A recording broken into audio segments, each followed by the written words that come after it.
juga belum dideskripsikan ya anak-anak? Ya. Oke, kalau kita sudah bisa menganalisis ini semua, sekarang ibu tanya mengenai definisi LHO atau laporan hasil observasi. Ayo, siapa katakan yang bisa mendefinisikan laporan hasil observasi? Silakan, Mbak Dia. Apa itu laporan? Teks yang berisi sebuah fakta. Oke, boleh. Lalu definisi lain? Teks yang didapat dari hasil pengamatan. Teks yang didapat dari hasil pengamatan. Oke. Sudah? Ada yang mau jawab lagi? Sudah cukup ya? Oke, dari dua definisi ini tepat sekali ya, bahwa laporan hasil observasi merupakan sebuah pengamatan yang isinya berupa fakta awal. Oke, tepat sekali, pintar ya. Nah, sebelum kita menyusun sebuah laporan observasi, kita harus membuat apa dulu? Ada yang tahu? Itu pertanyaan statik sih, Mbak. Oke, tepat, Mbak Dea. Ini sekali dulu, beri tepuk tangan dong. Sebelum kita membuat menyusun laporan hasil observasi, kita harus membuat pertanyaan, yaitu apa? Adik Simba. Oke. Ada yang tahu adik Simba apa aja? Apa? Oke, apa? Di mana? Tiga apa? Kapan? Siapa? Apa? Oke, tapi bagaimana?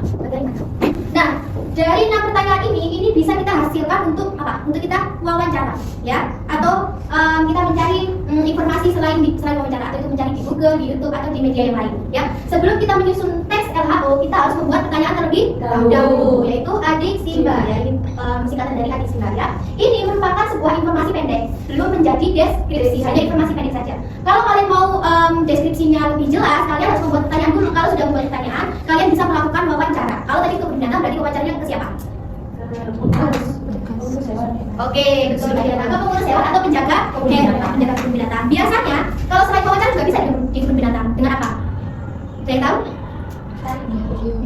Enggak, tetap di kebun binatang, tapi tidak melakukan wawancara. Tapi kalian sudah tahu informasinya. Di kelas di buku panduan. Oke, betul.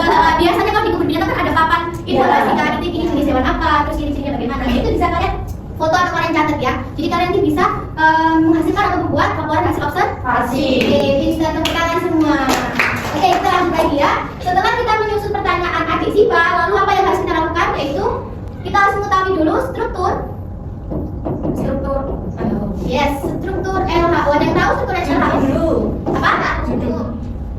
Judul. Ada 3 struktur LHO. Pernyataan. Oke, pintar Mbak Sofia. Pernyataan. 2 apa? Ada yang tahu lagi? Oke, deskripsi bagian.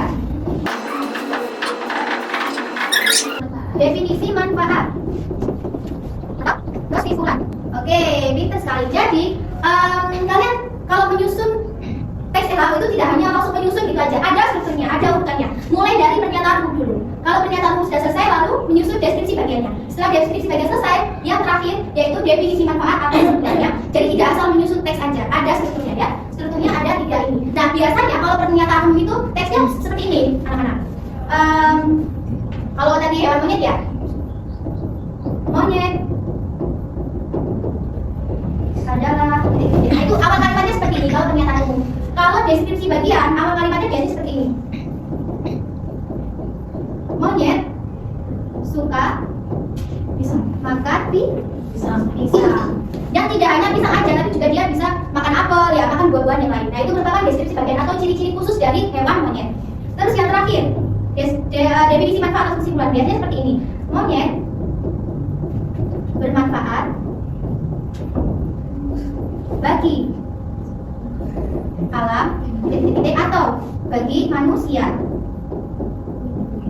Nah, setelah kita mendeskripsikan manfaat dari hewan monyet, lalu kita apa? Menyimpulkan teks pernyataan umum dan deskripsi bagian. Nah, ini kita simpulkan di sini. Kesimpulan. Oke, dari sini ada yang ditanyakan? Tidak? Sudah paham? Sudah. Baik. Oke, sudah paham ya? Dari mulai sini sampai sini sudah paham? Paham. Oke, sudah paham. Baik. Kalau gitu, kita lanjut ke kuis ya. Baik. Kalau sudah paham, nah sebelum kita nge-game, kita harus menyusun 3 kelompok ya. 3 kelompok. Oh iya ya, Mbak Manifatu sama Mbak Dea, Mbak Zara sama Mbak Lisa, itu langsung jadi 1 kelompok ya. Oke.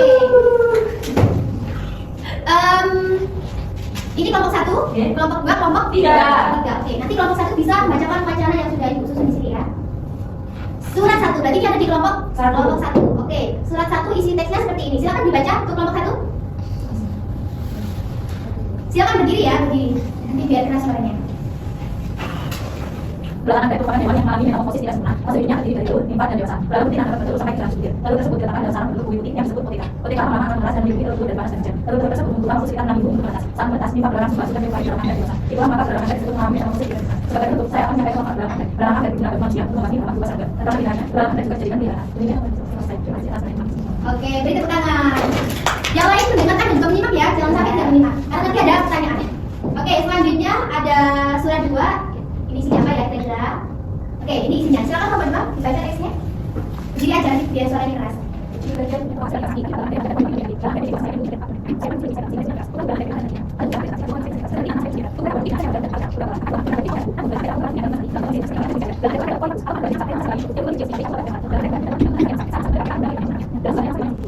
Oke, beri tepuk tangan untuk kelompok 2. Oke, selanjutnya ada isi surat 3. Nah, ini bunyinya kelompok 3 ya. Silakan kelompok 3 membaca isi suratnya. Oke,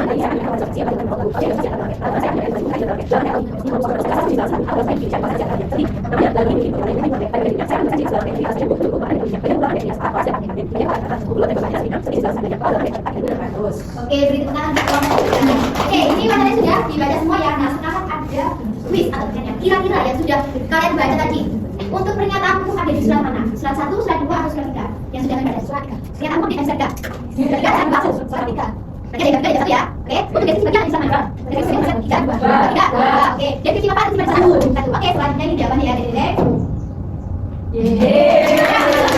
Tadi pernyataan umumnya ada di surat 3 yang dibacakan kelompok 3. Deskripsi bagian ada di surat 2 atau kelompok 2. Deskripsi manfaat atau kesimpulan ada di kelompok 1. Oke, beri tepuk tangan untuk kita semua. Oke ya, sekarang kita akan mendengar dan menyimak video teks laporan hasil observasi judulnya belakangan Bre. Tadi kan di awal tadi kan tanya kalian belum pernah membaca atau mendengarkan laporan hasil observasi. Nah, sekarang kita simak videonya. Laporan hasil observasi teks belakangan Bre yang sudah kita baca tadi ya.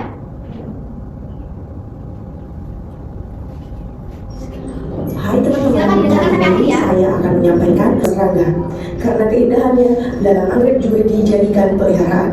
Demikian laporan hasil observasi saya. Terima kasih atas perhatian teman-teman semua.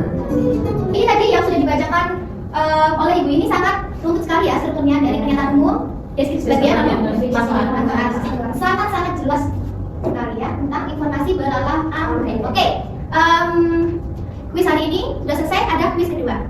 Oke, ini silakan diklik karena linknya sudah di-share ya di grup kelas. Ya sudah. Sudah? Oke, silakan dijawab. Waktunya setengah jam mulai dari sekarang ya. Cukup? Cukup. Oke, sudah diisi semua di Google Form? Sudah. Selesai. Oke, ibu cek dulu ya. Oke, nilainya sudah masuk ya? Ya. Oke, ini ada yang paling atas 80, paling rendah 60. Jadi ini yang KKM, Mbak Zara, ya. Terus Mbak Enda sama Mbak Sofi. Nah, nanti kalau kalian mau KKM bisa merangkum materi tentang struktur laporan observasi ya. Jadi kan ibu hanya menjelaskan 3 struktur aja, belum ada deskripsinya. Nah, itu nanti di rumah dirangkum tentang struktur laporan observasi, nah itu dideskripsikan atau dijelaskan ya. Oke. Sudah jelas? Jelas. Oke, sudah jelas ya dari sini. Oke,